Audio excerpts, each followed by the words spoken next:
G'day guys, welcome back to my channel. My name is Wildkard. Thank you for being here and watching my content. As always, it is my pleasure and privilege to entertain you and talk about the greatest game in the world, rugby. The Rugby World Cup bronze participation medals has been handed out to England, 23 points to 26. And Argentina really had an opportunity to potentially snatch the game. Around 75 minutes, there was a massive mistake that was made by the on-field captain, Juan Cruz Malia. I mean, this was really bad. If you go back and watch this, and it kind of shows how important it is to have the right captain on the field after your starting captain gets taken off, okay? Number one, Juan Cruz Malia was so inexperienced in a match-winning situation.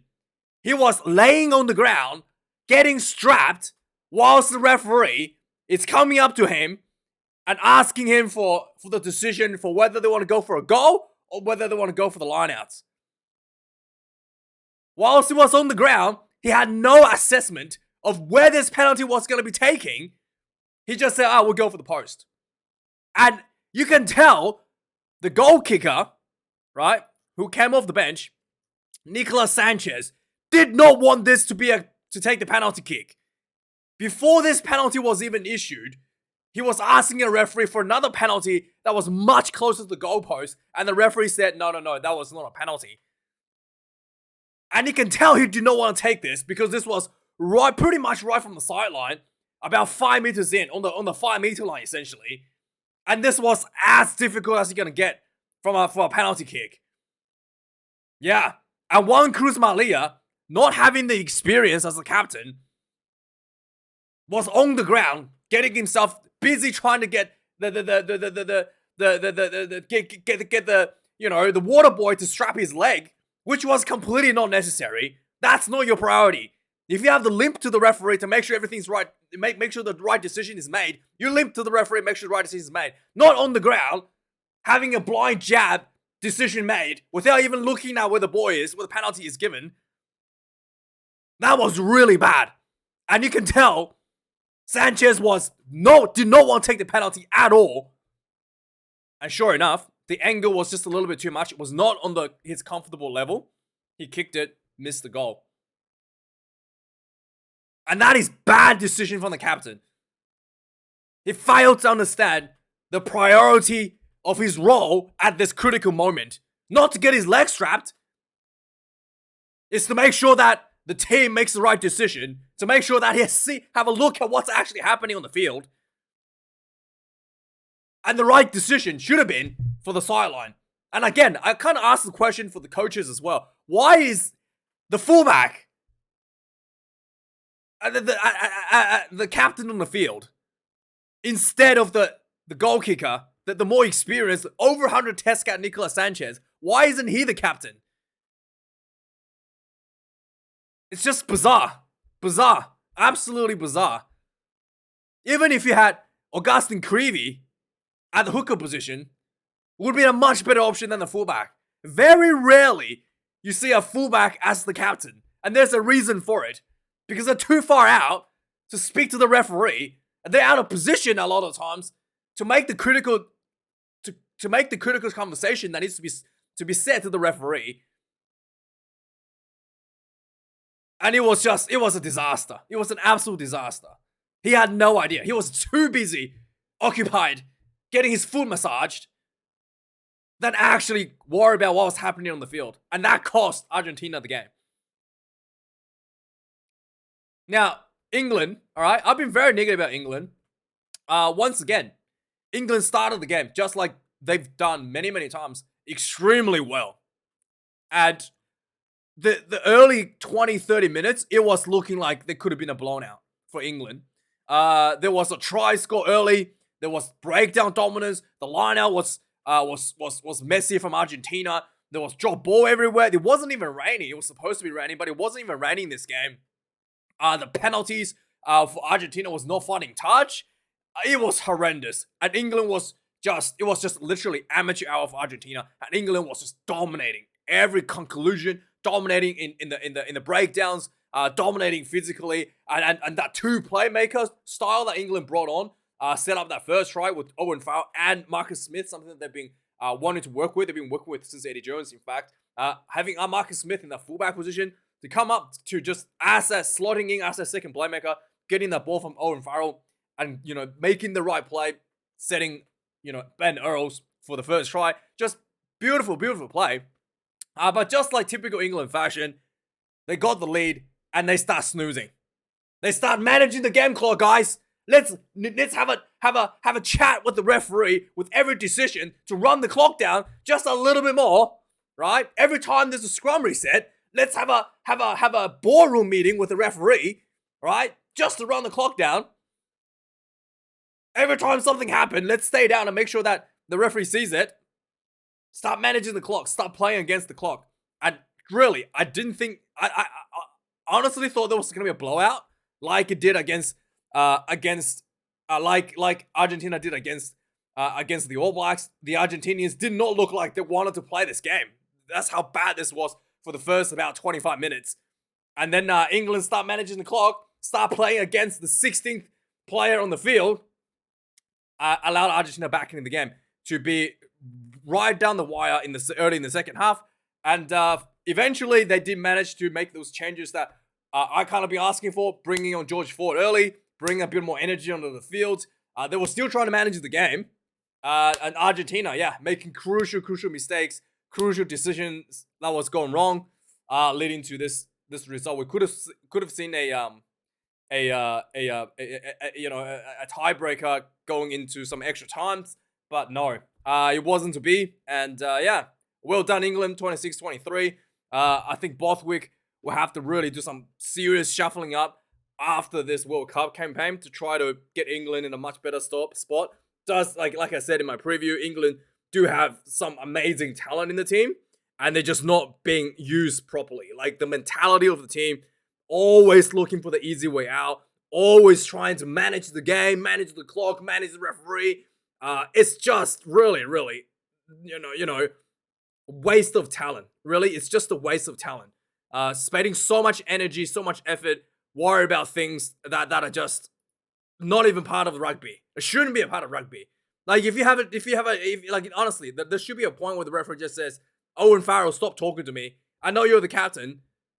If you keep talking, we're just gonna give away a penalty. We're just gonna march you 10 meters." Right? It was just like the amount of talking was just, So yeah, let's have a look at the stats for this game. Argentina had more run meters. Like I said, they made a nice comeback in the second half. 405 run meters to England's 288. 2 tries for both teams. 34 defenders beaten by Argentina. They were really good at utilizing the width of the field. Mateo Carreras on the sideline was just running people over. It was unbelievable. He was doing really, really high work. Down the center field, England's defense was really, really good. So when the Argentinians was able to get the ball wide, they were finding a lot of success. And England was not able to cover the wide channels nearly as well as they would like. 13 turnovers conceded for Argentina, pretty sloppy, especially in the first half. Knock-ons, just small errors at the breakdowns. Really wasn't ideal. England only conceded 6, much more clinical in that regards. Tackles made 108 for Argentina, 13 missed tackles. England, 173 tackles made, 34 missed tackles. Like I said, a lot of those missed tackles were out wide. The wide channel defense was really, was something that was really a little bit, like the Argentinians probably could have got a bit more out of that from this game. Kicks in play, England manages to kick, again, similarly to how they played against the Springboks, was happily to manage the game, especially when they were ahead with their kicking game. A lot of the kicks were low pressured, just long ball down the field. Very, very low quality kicks from both teams, not just England, for both teams. But England was happy to do that, to play that kind of game because, they had the lead. They were happy to just run the clock down. If they have to, play aerial ping pong for 80 minutes, they're more than happy to do so, provided that they had the lead. So yeah, England had more kicking, 45 to the Argentinians, 38, and neither team really had any sort of clear advantage out of the kicking, to be really frank with you. There was one drop goal by, surprisingly, Danny Kerr, and it was the worst. It looked like he tried to do a chip behind, and then he kind of want to do a chip behind, and then he also kind of want to do a drop goal, and that's basically what it looked like, a drop goal that looked like a chip behind. But yeah, it was pretty bad. And there was 2 drop goals that looked like England tried to set up, but it didn't. So Marcus Smith looked like he tried to go for one, and he didn't get enough space, so he just decided to run the ball instead. There was also one early in the game where Owen Farrell looked like he wanted to kick one, and then he decided against it as well. Lineouts, both teams. Argentina 8 lineouts out of 0. I'm pretty sure they lost one lineout. But anyway, the lineout was a little bit scrappy for both teams, to be honest. England lost one of their lineout as well. The scrums was 50-50. I felt Gajo was much better this week than he was last week against the All Blacks. Definitely didn't just go down every time there was a lineout. Every time there was a scrum. I do think that the English scrum had a little bit of a ascendancy. There was one scrum early on. Like I said earlier in the game, it was pretty bad. Argentina had a penalty, right? And they opted to go for a scrum. Okay? Then the scrum kind of passed out, and it was looking a little bit shaky for Argentina. And the referee even said to Argentina, get the ball out. And they just kept in the scrum. And then the second shove came on. Actually lost the ball. And I was like, I couldn't believe what I was watching. That was really, really bad by Argentina. They should have just got the ball out right away when the scrum wasn't going anywhere. But some reason they decided to keep it. They decided to keep it in. And penalties conceded, 7 for Argentina, 8 for England. Very disciplined both teams. Nobody was willing to give away those 3 points on the board, as per prescribed by the coaches. Surely prior to the game. Let's go through some of the key moments of the game now. The early game, 3 minutes in, Tom Curry immediately gets a penalty at the breakdown. Owen Farrell says, I like the 3 points. He takes a bite for 3. Tom Curry has been okay. I thought the best player for the English loose forward today was once again Ben Earls. There was a lot of talking about how good Sam Underhill is. I do think that Ben Earls was very, very much better than both Tom Curry and Underhill this game. Very clinical once again, getting those carries through. Very physical at the breakdown. Getting those. There were so many times where crucial turnovers and tackles were made by Ben Earls, and I think he was the best, despite the commentary really making it sound like Sam Underhill was the better loose forward for England. 7 minutes into the game, some good kicking game from England. They got themselves in the right areas that they wanted to play, recovering those high balls, and then just some form momentum building. I think there was a nice run from Theo Dan. I think he was getting basically the first shot for England, and they got some form momentum. The ball comes out, the double playmaker player was in play. Ball goes to Owen Farrell. Owen Farrell, little behind ball to Marcus Smith, and then Marcus Smith shoulder to shoulder, short ball to Ben Earl. Just ran this nice angle punch through, and ran about 15-20 meters down the field, and scoring the first try for England. 10 points to 0. This was perfectly executed. The England maul was looking very strong early in the game as well. The kickoff, England just set up a maul from the kickoff, and they just marched down the field. Yeah, it was really poorly defended by Argentina. 11 minutes in the game, a liner was stolen by England. 12 minutes into the game, Argentina gives another penalty for not rolling away. Farrell kicks this one, 13 points to 0. The Argentinians gets a penalty at around 15 minutes. They go for the 15-meter line out. They got another penalty for offside. And then they, instead of going for the line out again or just whatever, they went for the scrum. And this is where, I don't know what they're thinking. The scrum wasn't going anywhere. They just kept the ball in the scrum. The referee says use the ball. Still didn't take the ball out. Could have been a turnover already. England put a second shove on and completely disintegrated the scrum. Turns over the ball with a penalty. And at this point, I literally wrote, this is just amateur hour. Losing scrums, losing lineouts, getting marched down the field by a maul. And just, conceding penalties, conceding tries. It was just not really good. And there was drop balls everywhere. Krima was dropping the ball. It wasn't even raining. 23 minutes into the game, finally, Argentina gets their first penalty at the breakdown. They go for the 3 points. 3 points to 13, get themselves on the board. Another lineout was stolen.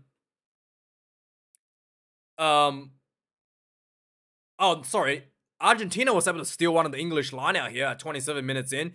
This was a really beautiful lineout that was executed by Argentinians. Let's have a look at the name of the player. Pedro Rubiolo was tossed in the air. Like, literally, his lifters just, like, let him go. Actually, just threw him up. And then he went up in the air, caught the ball, spun around in the air, like some gymnastic move or something. Landed and just, like, bolted down the field. That was amazing. I've never seen someone just get thrown off up and just, like, let him go. And then he did this. Yeah, it was amazing. He got this line out turnover. 30 minutes into the game, there was a massive hit. Krima, another knock on, and then Krima gets caught offside from his own kicker, try to clear the ball out. He got caught offside. Another 3 points for England, 3 points to 16. As you can see here, England is already starting to try to manage the game. Not really trying to go for the jugular. 33 minutes into the game, Argentina got a penalty. Foul, fun touch. Just complete amateur hours. 35 minutes into the game, Argentina finally give themselves some full momentum, play the ball with a little bit of urgency, with a little bit of with a little bit of venture. They had a penalty advantage about midfield, 50 meters out. They used right hand side of the field, got a little break down the right hand side with I think it was Mateo Carreras, and then they spun the ball out wide to the other side on the left. I think it was Lucio Cinti down the left. And then they ball came back in field. Quick balls, pick and go. Kubeli dunks the ball through with a pick and go himself, the halfback, for the first try for Argentina. It looked like a forward pass when Cinti got the ball on the sideline. But the referee looked at it, said the TMO had a look at it, said that it was okay. They checked it, but yeah, it looked like a forward pass to me, to be really frank with you. 10 points to 6 for Argentina, got themselves back. Halftime score 10 points to 6.